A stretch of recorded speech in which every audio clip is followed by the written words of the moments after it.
Bismillahirrahmanirrahim. Assalamualaikum warahmatullahi wabarakatuh. Kebawah Dulia Maha Mulia Paduka Seri Baginda Sultan Haji Hassanah Bolkiah Muizzaddin Wad Daulah Ibni Almarhum Sultan Haji Omar Ali Saifuddin Sa'du Khairiwaddin Sultan dan Yang di-Pertuan Negara Brunei Darussalam berkenan berangkat bersama Tuan Yang Terutama Tong Lun Si Sulit, Presiden Republik Demokratik Rakyat Lao, pagi kemarin melakukan acara riadah pagi dan majlis santa pagi di The Empire Brunei Jerudong. Berangkat sama Dulian Teramat Mulia Paduka Seri Pengiran Muda Mahkota Pengiran Muda Haji Al-Muhdadi Billah, Menteri Kanan di Jabatan Perdana Menteri.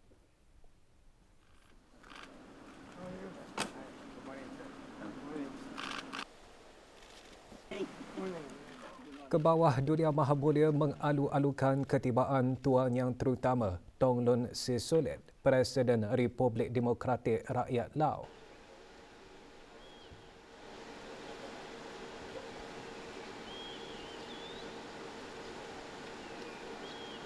Negara Brunei Darussalam dan Republik Demokratik Rakyat Lao bekerjasama secara meluas dalam bidang pendidikan, pertahanan, kebudayaan, belia dan sukan serta keselamatan makanan.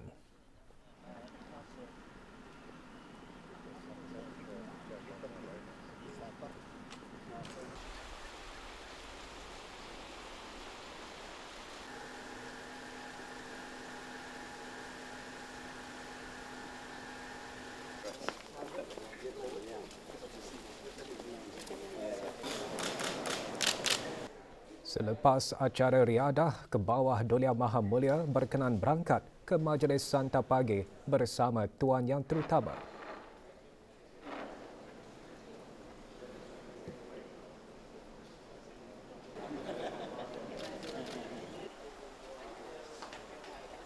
Lawatan negara ini merupakan lawatan yang pertama Tuan Yang Terutama ke negara Brunei Darussalam selaku Presiden Republik Demokratik Rakyat Lao. Forum Pelaburan dan Perniagaan Brunei Darussalam Lao menyediakan peluang yang baik bagi perniagaan kedua-dua negara untuk bertukar-tukar dan meneroka perkongsian dalam bidang perniagaan dan pelaburan. Dalam ucapannya kemarin, Presiden Republik Demokratik Rakyat Lao berkata forum menjadi satu mercutanda amat penting kerana ia mencerminkan kepentingan rakan kongsi dua hala yang baik antara kedua-dua negara serta persahabatan antara rakyat dan kerajaan masing-masing.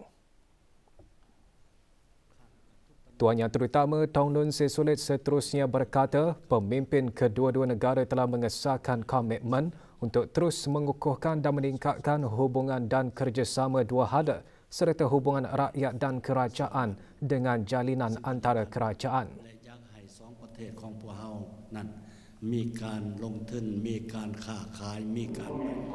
Terdahulu, Awang Haji Abdul Saman bin Haji Ahmad yang di-Pertua Dewan Perniagaan dan Perusahaan Kebangsaan Brunei bersetuju penubuhan jawatankuasa pandu sangat penting untuk mengenal pasti pelbagai keutamaan sektor dan industri. Sementara Oded Sovanavong, Presiden Dewan Perniagaan dan Perusahaan Kebangsaan Republik Demokratik Rakyat Lao, yakin pertukaran ekonomi akan memajukan perniagaan dan pelaburan. Hadir Yang Berhormat Datuk Seri Setia Awang Haji Ahmadin bin Haji Abdul Rahman, Menteri Hal Ehwal Dalam Negeri selaku Menteri Pengiring. Ke arah meningkatkan kerjasama ekonomi kedua-dua negara serta menggalakkan pertumbuhan ekonomi dalam bidang perdagangan, tenaga, pelaburan, pengetahuan, pertanian dan agri makanan, diadakan Majlis Penandatanganan Memorandum Persefahaman MOU. MOU ditandatangani oleh wakil dari kedua-dua buah negara. Puan Nelly Si Sulit, isteri Presiden Republik Demokratik Rakyat Lao dan rombongan yang berada di negara ini bagi lawatan negara, kemarin mengadakan lawatan ke Muzium Alat Kebesaran Diraja di Ibu Negara. Rombongan dialu-alukan oleh Yang Berhormat Datuk Seri Setia Awang Haji Nazmi bin Haji Muhammad, Menteri Kebudayaan Belia dan Sukan. Rombongan dibawa melawat ke ruang pameran Istiadat Perpuspaan 1968 ke bawah Dulia Maha Mulia Paduka Seri Baginda Sultan dan Yang di-Pertuan Negara Brunei Darussalam dan Galeri Pameran Diraja yang mempamerkan gambar-gambar ke bawah Dulia Maha Mulia sewaktu remaja dan aktiviti kesukanan yang diceburi.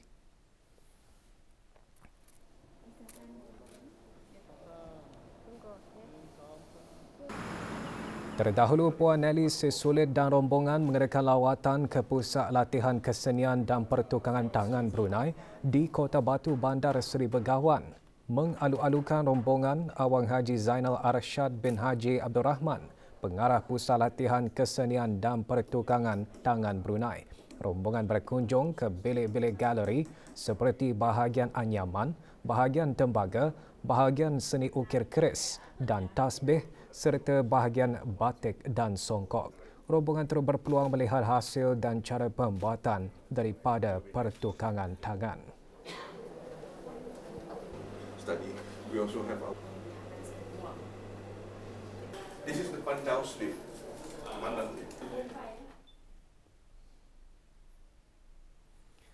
Tuan Yang Terutama Tong Lun Sisulit, Presiden Republik Demokratik Rakyat Lao dan isteri Puan Nelly Sisulit serta rombongan petang kemarin bertolak meninggalkan Bandar Seri Begawan selepas menamatkan lawatan negara selama 3 hari ke negara Brunei Darussalam.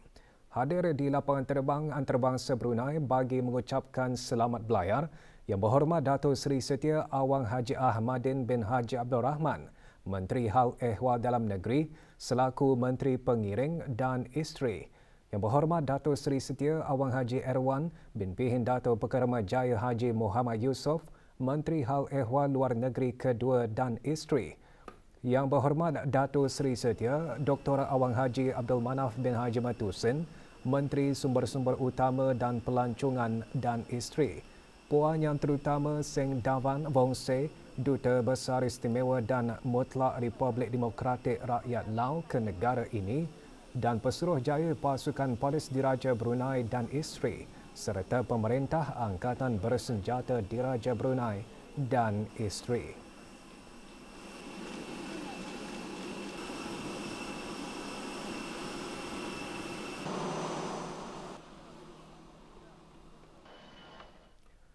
Lawatan negara Presiden Republik Demokratik Rakyat Lao ke negara Brunei Darussalam membuka lembaran baharu dalam hubungan persahabatan kedua-dua buah negara dengan peningkatan kerjasama yang sedia ada serta penerokaan peluang-peluang baharu. Kita saksikan detik-detik bersejarah sepanjang lawatan negara Presiden Republik Demokratik Rakyat Lao yang tidak syak lagi dapat mengukuhkan hubungan dengan negara Brunei Darussalam.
Brunei Darussalam and the Lao PDR share warm and close relations through the people-to-people links we have cultivated over many years.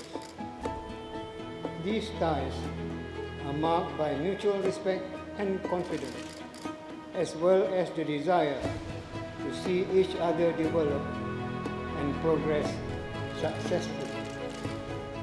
ข้าพเจ้ามีความเชื่อมั่นอย่างหนักแน่ว่าด้วยความพยายามร่วมกันการผูกพันร่วมมือสองฝ่ายลาวบรูไนจะสืบต่อแต่หับกันเพิ่มทวีอย่างยุ่งยากเพื่อนำเอาผลประโยชน์ตัวจริงมาสู่ความสนใจของของเราทั้งเป็นการประกอบส่วนของในการเสริมสร้างสันติภาพเสถียรภาพและการร่วมมือเพื่อพัฒนาในภาคพื้น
Minggu Tenaga Antarabangsa Singapura ke-15 SEAU 2022 bertemakan A Resilient and Sustainable Energy Future kini berlangsung di Republik Singapura.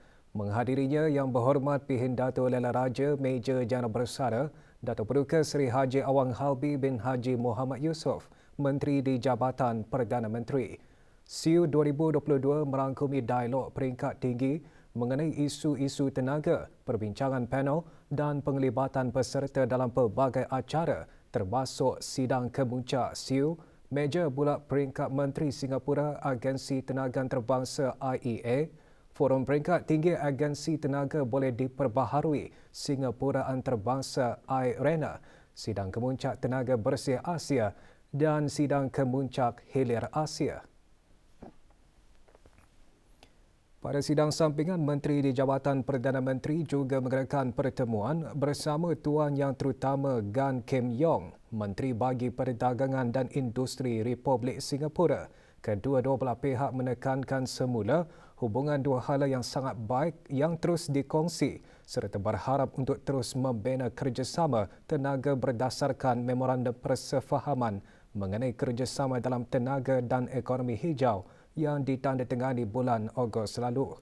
Yang Berhormat juga mengadakan perjumpaan bersama Tuan Yang Terutama Dr. Tan Si Leng, Menteri Sumber Tenaga dan Menteri Perdagangan dan Industri kedua Republik Singapura dan Tuan Yang Terutama Francesco La Camera, Ketua Pengarah Agensi Antarabangsa Tenaga yang Boleh Diperbaharui.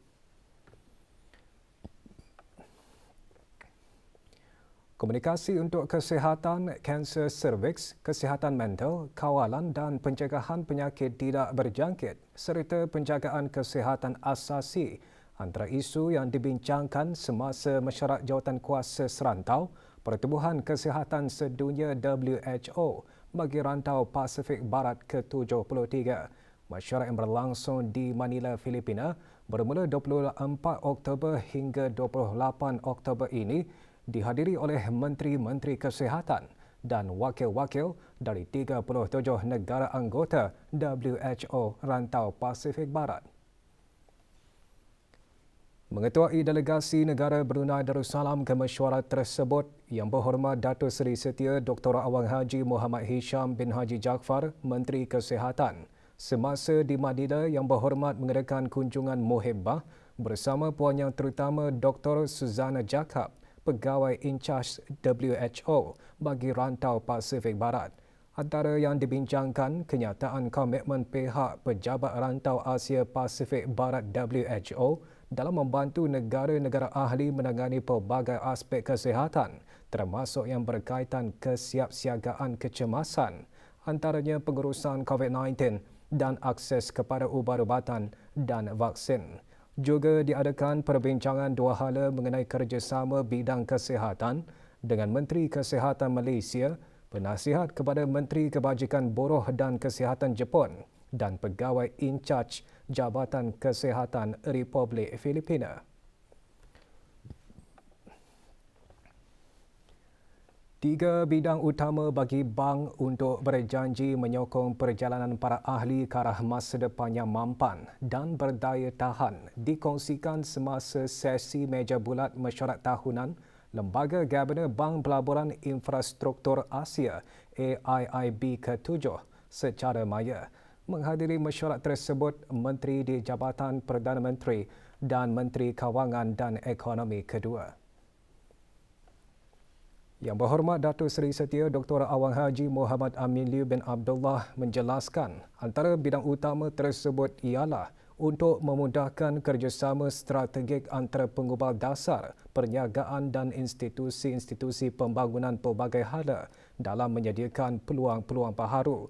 Mesyuarat dipengerusikan oleh Tuan Yang Terutama Jafklan Bolt, Gabner AIIB bagi Mongolia dan dibantu oleh Naib Pengerusi Puan Yang Terutama Magdalena Zeskoskwa, Gabner AIIB bagi Poland. Tema mesyuarat tahun ini, infrastruktur mampan ke arah dunia yang berhubung. Selepas menamatkan program pengajian selama 3 tahun di sekolah-sekolah di bawah Politeknik Brunei, kemarin seramai 686 graduan Class of 2022 menerima sijil-sijil diploma tahap 5 semasa Majlis Convocation Politeknik Brunei ke-8. Majlis berlangsung di Pusat Persidangan Antarabangsa Brakas. Penyampaian sijil disempurnakan oleh Yang Berhormat Datin Seri Setia Dr. Daeng Haji Romaizah binti Haji Muhammad Saleh, Menteri Pendidikan. Pada majlis convocation ini adalah bagi program perdagangan, program teknologi maklumat dan komunikasi, program sains dan kejuruteraan dan program sains kesihatan. Juga disampaikan anugerah pelajar terbaik, anugerah kecemerlangan akademik, anugerah aktiviti penggayaan dan anugerah inovasi. Sementara itu, 14 graduan menerima anugerah khas yang disempurnakan oleh Puan Yang Terutama Yu Hong, Duta Besar Istimewa dan Mutlak Republik Rakyat China ke negara Brunei Darussalam.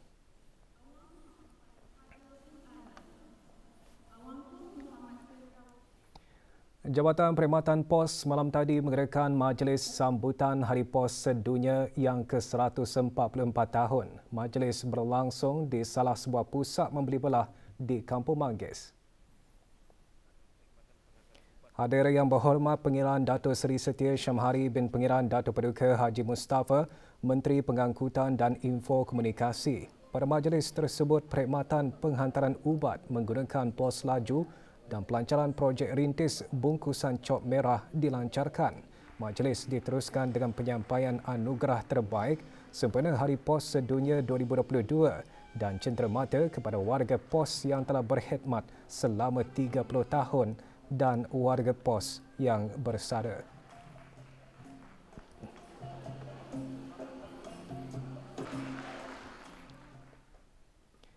Tema Hari Harta Intelek Sedunia 2022 memfokuskan terhadap IP dan belia berinovasi untuk masa depan yang lebih baik dan sesuai kerana belia hari ini menghadapi dunia yang kompleks dan tidak menentu. Namun belia di seluruh dunia dilihat menyahut cabaran ke arah masa depan yang lebih baik menerusi tenaga dan kepintaran mereka. Di negara Brunei Darussalam, golongan belia dilihat menggunakan kreativiti, perspektif unik dan semangat keusahawanan untuk memacu inovasi demi mencapai maklumat pembangunan sosioekonomi negara di bawah wawasan 2035. Perkara tersebut dinyatakan oleh Peguam Negara yang juga pendaftar cap dagangan, paten dan reka bentuk perindustrian pada Majlis Pembukaan Hari Harta Intelek Sedunia 2022 kemarin di Pusat Kesenian Pro-Chancellor Universiti Brunei Darussalam UBD. Yang berhormat Datuk Seri Paduka Abang Haji Ahmad bin Pihin Orang Kaya Laila Setia Bakti Diraja Datuk Laila Utama Haji Awang Isa juga berkata majlis merupakan peluang untuk peserta meneroka dan menemui cara hak harta intelek boleh menyokong maklumat dan cita-cita mereka sama ada dalam bidang seni, sains atau teknologi. Majlis mengetengahkan inovasi ciptaan belia dan usahawan, pameran paten dan inovasi UBD dan aktiviti berkaitan IP yang dikendalikan oleh Pejabat Harta Intelek Brunei Darussalam BRU-IPO. Dengan tema Intellectual Property and Youth Innovating for a Better Future, majlis dianjurkan bersama BRU-IPO dan UBD dengan sokongan Shell Lifewire Brunei Sendirian Berhad.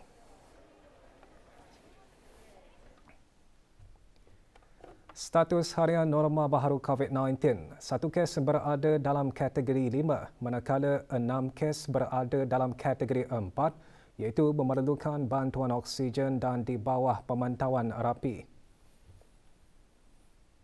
Kementerian Kesihatan memaklumkan 386 kes dilaporkan sembuh kemarin.